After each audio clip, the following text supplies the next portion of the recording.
Senhor é o meu pastor, nada me faltará.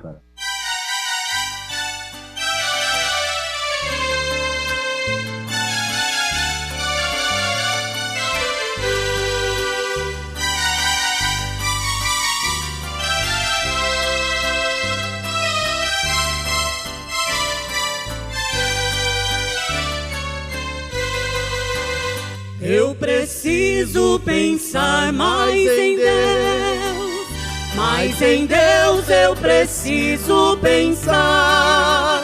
Minha vida está desalinhada, minha vida eu preciso alinhar. Meu altar está desarrumado, meu altar eu preciso arrumar.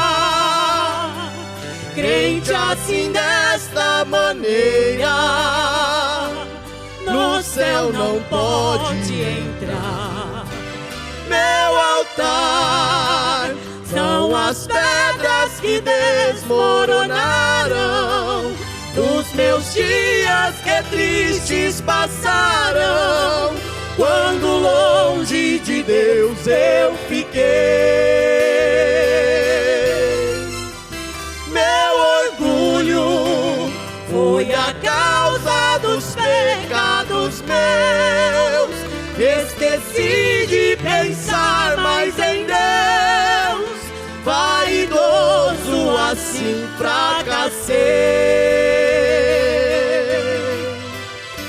Descobri que o homem sem Deus não é nada, é um luzeiro de luz apagada. Foi assim que distante chorei.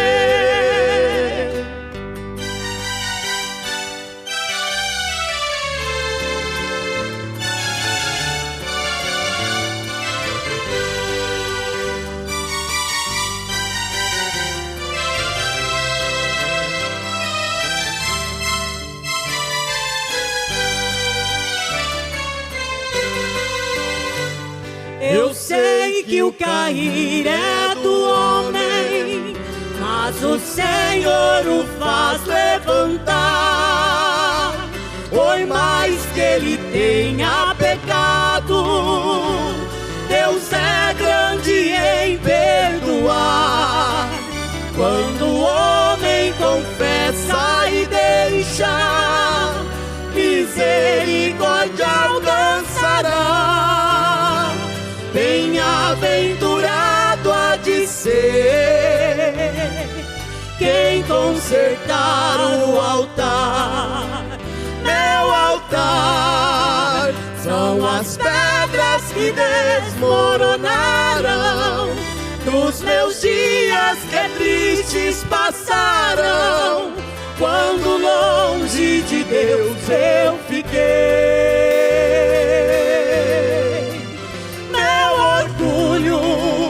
Foi a causa dos pecados meus. Esqueci de pensar mais em Deus, vaidoso assim fracassei.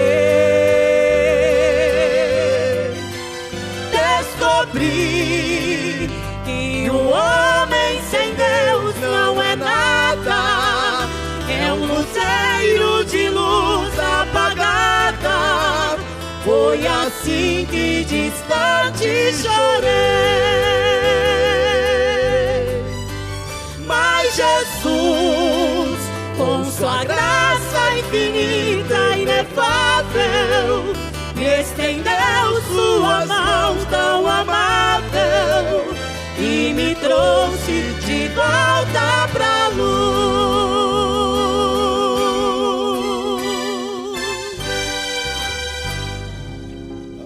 O Senhor é o meu pastor, nada me faltará. Deitar-me faz em verdes pastos, guia-me mansamente às águas tranquilas, refrigera a minha alma, guia-me pelas veredas da justiça, por amor do seu nome. Ainda que eu andasse pelo vale da sombra da morte, não temeria mal algum, que tu estás comigo. A tua vara e o teu cajado me consolam. Preparas uma mesa perante mim na presença dos meus inimigos. Unges a minha cabeça com óleo, o meu cálice transborda. Certamente que a bondade e a misericórdia me seguirão todos os dias da minha vida, e habitarei na casa do Senhor por longos dias. Salmo 23. Aqui está a felicidade de termos o Senhor como nosso pastor. É que Ele nos conduz mansamente, Ele nos guia mansamente às águas tranquilas e refrigera a nossa alma e nos guia pelas veredas da justiça. Isto por amor, não de seus nomes, mas do seu nome. Ele tem a vara, ele tem o cajado, ele tem o óleo, que é o símbolo do Espírito Santo. Ouvintes, aí está o Salmo 23, nos mostrando então a felicidade de termos o Senhor como nosso pastor. Agora, Jesus disse em São João capítulo 10, versículo 11, eu sou o bom pastor. O bom pastor dá a sua vida pelas ovelhas. Ele dá a vida pelas ovelhas. Ele deu a sua vida pelas ovelhas. Ele não deu a vida pelos cabritos, pelos bodes, pelos porcos, pelos cavalos, mas sim pelas ovelhas. É uma mensagem assim um tanto dura, muito franca, mas a verdade é franqueza. Ele disse, eu sou o bom pastor, e o bom pastor dá a sua vida por quem? Pelas ovelhas. Em São Mateus capítulo 25, nós encontramos um relato que na verdade não está relacionado com as ovelhas, noiva, daqueles que pertencem à noiva de Jesus Cristo. Mas está relacionado o capítulo 25, aqueles cabritos e bodes que são postos à sua esquerda e as ovelhas à direita. Aquilo se cumpre justamente com aqueles que deram alguma coisa para os judeus, que reconheceram os judeus. Disse, estive preso, me visitaste. Estive nu, me vestistes. Estava com fome, me deste de comer, não é? Muita gente pensa que isso se refere propriamente aos mendigos, aos pobres, mas é falta de revelação apenas. Aquilo se cumpre escrituristicamente, de acordo com a Bíblia, em relação aos judeus. Quando foi que te visitamos? Quando tivemos nu e te vestimos? Quando foi que fizemos isto? Ele disse assim, então, quando fizeste a um destes pequeninos, fizeste a mim. Amados, a noiva de Jesus Cristo é composta de pessoas eleitas desde antes da fundação do mundo, cujos nomes estão escritos no livro da vida do Cordeiro. A salvação comum, você tem apenas o seu nome no livro da vida. Isso pode ser riscado, mas no livro da vida do Cordeiro, não. Você é a esposa do Cordeiro.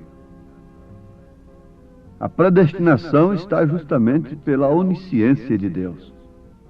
se justifica justamente pela sua onisciência. Mas o nosso assunto não é propriamente este. É para mostrarmos que os bodes e os cabritos não têm expiação sobre si. Não, o sacrifício de Jesus não é para bodes, não é para cabritos. Mas essa é a expressão bíblica. Eu não estou usando uma expressão minha. Eu estou usando a expressão bíblica. E quando está falando de bodes e cabritos, está se referindo a pessoas. Ele vai botar os bodes à sua esquerda, os cabritos, e as ovelhas à sua direita. Isso é interessante, mas é Jesus usando esta figura, se referindo a pessoas. Aí que está o importante. A ciência de Deus é esta. O conhecimento de Deus é este. Que sem o qual o mundo vai perecer. Sem Deus. Não é essa ciência intelectual que estuda Deus. É vermos estas coisas. Agora, isso somente pelo Espírito Santo. Então, quando se fala em cabritos, em bodes e ovelhas, à parte, então vamos encontrar o quê? Naturezas diferentes. Natureza de cabrito, natureza de ovelha. O profeta desta era, estando lá no Egito, ele viu quando um pastor ia passando, porque Jesus disse, e quando tira para fora as suas ovelhas, vai adiante delas, e as ovelhas o seguem, porque conhecem a sua voz. O pastor vai sempre adiante. O pastor nunca fica atrás das ovelhas, de casa em casa, tentando torcer as pessoas para segui-lo, fazendo proselitismo, falando das igrejas, falando de outros pastores. Eu disse uma vez para um pregador, eu teria vergonha de um ministério que eu precisasse de viver de casa em casa torcendo as pessoas para me seguirem, tentando convencê-las. Eu teria vergonha e mais do que isso. Eu deixaria isto de lado, eu pediria a Deus para me matar. Eu teria vergonha de um ministério que fosse necessário estar de casa em casa, falando mal de um e do outro para chamar a atenção das pessoas para mim. Isto é simplesmente vergonhoso. São João, capítulo 10, versículo 4, mostra que o pastor vai adiante delas, e as ovelhas o seguem, porque conhecem sua voz. Isso se refere a Cristo. Mas quando Cristo está num homem como pastor, vocês entenderam agora tudo, não é? Cristo está nesta mulher como pastora? Não vemos isso na Bíblia. Mas está nela como a dona de casa no posto do seu dever. E assim por diante. Cristo está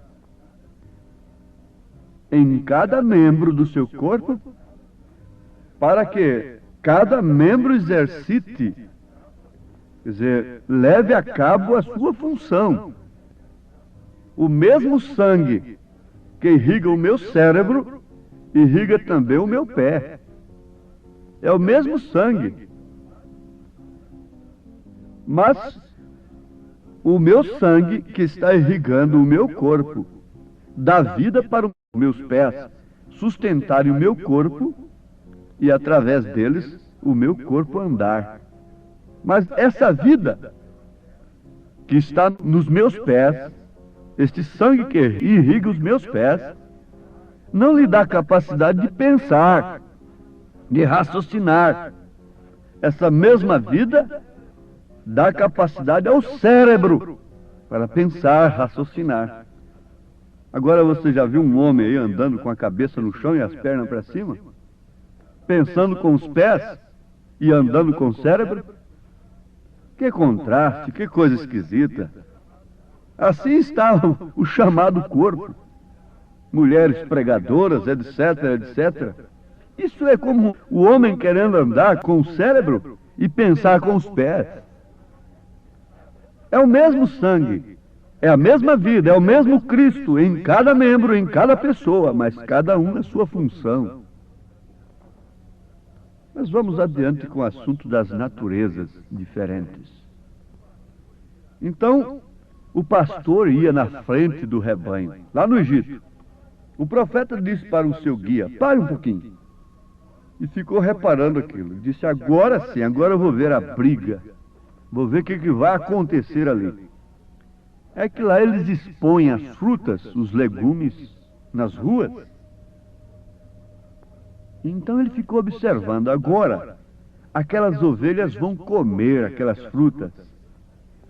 Vão fazer uma bandalheira ali. E eu quero ver o que aquele pastor vai fazer com aqueles comerciantes. Ou aqueles comerciantes vão fazer com aquele pastor.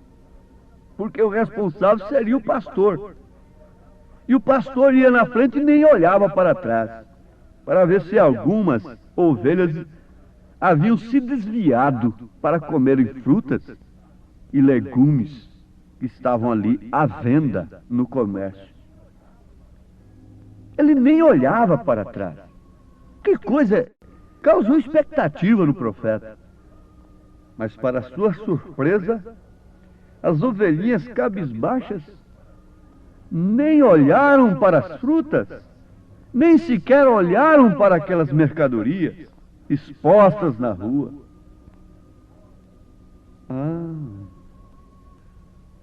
O pastor vai na frente e as ovelhas o seguem. Mas por que isso acontece? É por causa da natureza da ovelha. Vamos botar uma cabrita ali no meio daquele rebanho e vamos ver o que teria acontecido.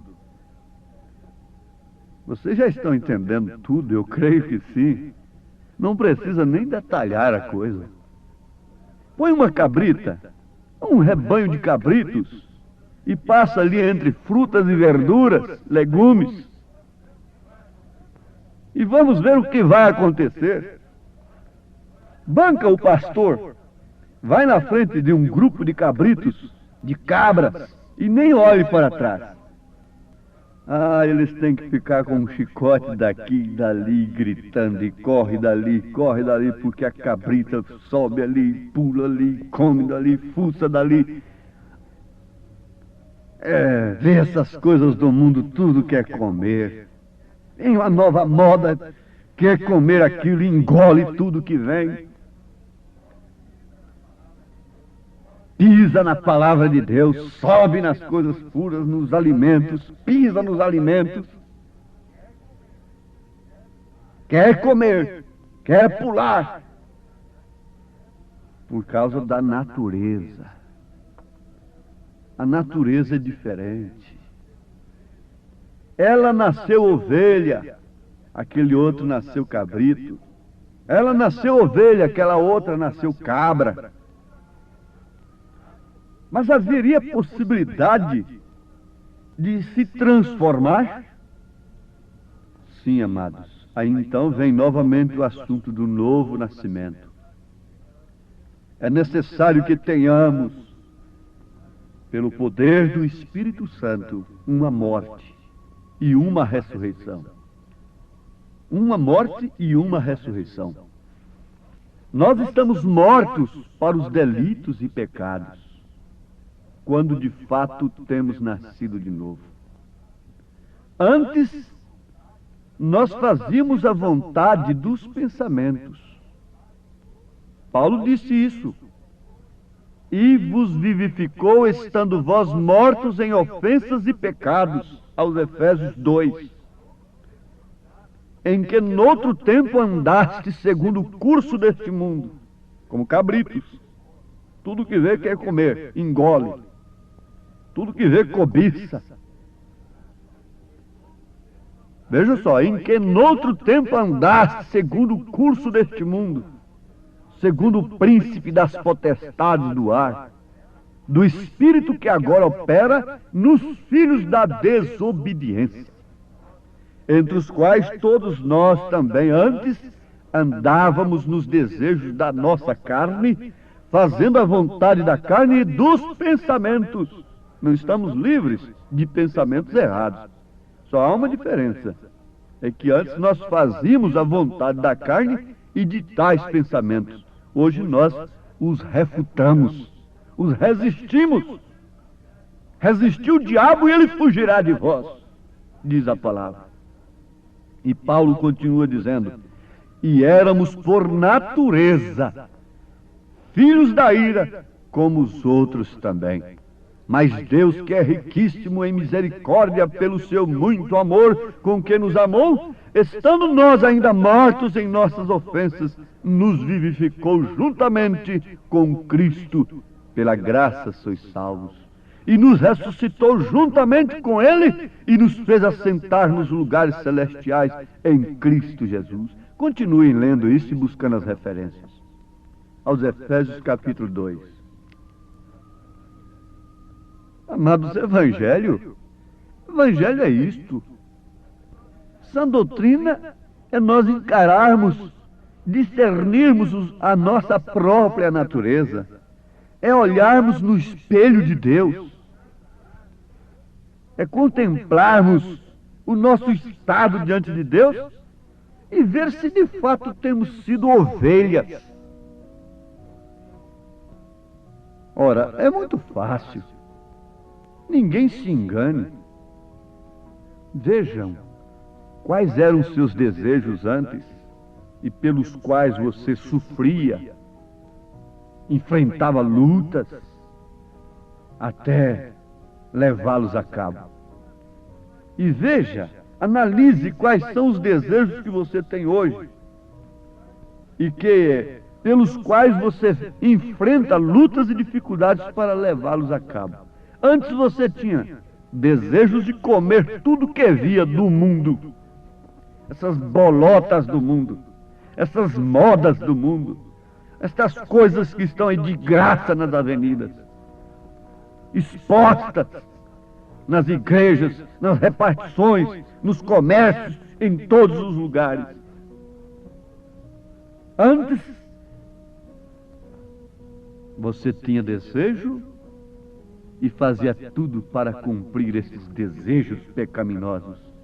Mas depois que você teve um encontro com Deus, uma experiência com Deus, não depois que você botou o seu nome num livro, no rol de membros de uma denominação, mas depois que você teve um encontro no caminho de Damasco, depois que as escamas caíram nos seus olhos, depois que você pôde ver essas coisas e ver-se a si mesmo errado, que o maior segredo está aí, é discernirmos a nós mesmos, a nossa natureza, os nossos feitos, pelos quais nós lutamos, e fazemos tudo para encobri-los, e queremos manifestar uma vida hipócrita dizendo que somos cristãos. Oh, mas você analisa agora a causa pela qual você está enfrentando críticas, perseguições, lutas e dificuldades. Analise, e Deus continuará te falando. Qual é a mercadoria? Qual é o alimento deste mundo que chama a sua atenção? O bom pastor vai na frente, e as ovelhas cabisbaixas não olham para estas coisas. Segue em frente. Ele te conduz às águas tranquilas, aos pastos verdejantes. Deus os abençoe, ouvintes, em nome de Jesus Cristo. Amém.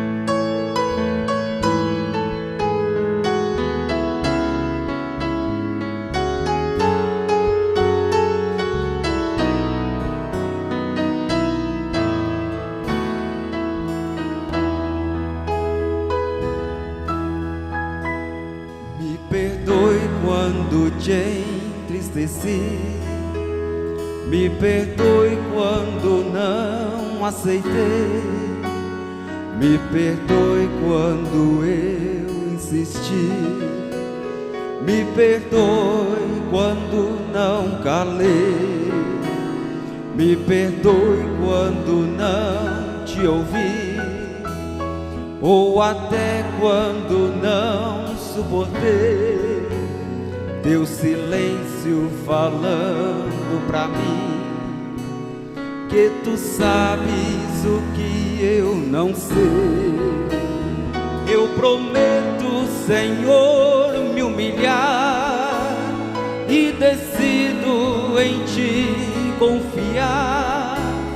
Entendi que o Senhor me conhece bem melhor do que eu. Sou falho, mas te amo e eu me rendo, sim, aos teus planos. Tu me disseste que todo trabalho é só teu, é somente teu. Descanso em tuas promessas, teus braços, ó Deus.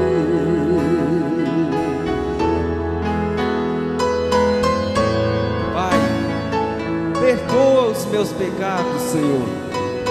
Eu não mereço, mas prometo humilhar-me aos teus pés, Senhor. Eu sou tão falho, mas te amo, Jesus. Eu te amo, Senhor.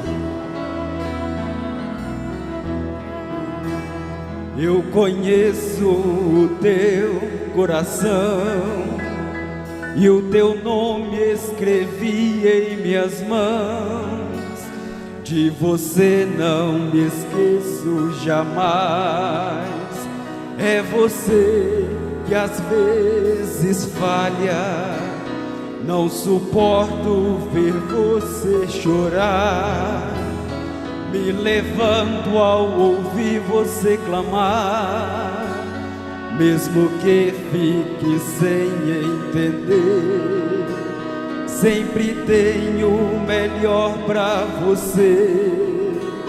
Eu te abraço e te dou meu perdão. Se alegre o teu coração e coloco, pois tu és vencedor.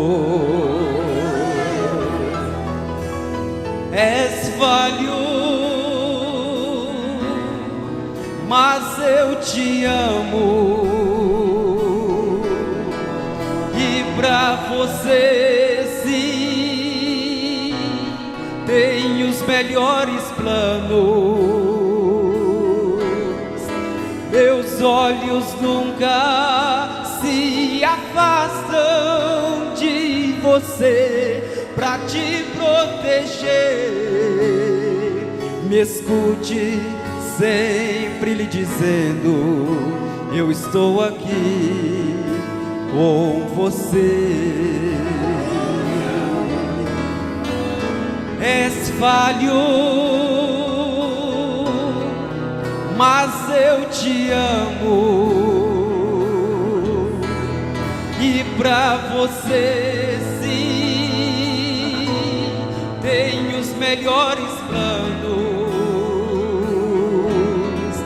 Meus olhos nunca se afastam de você pra te proteger.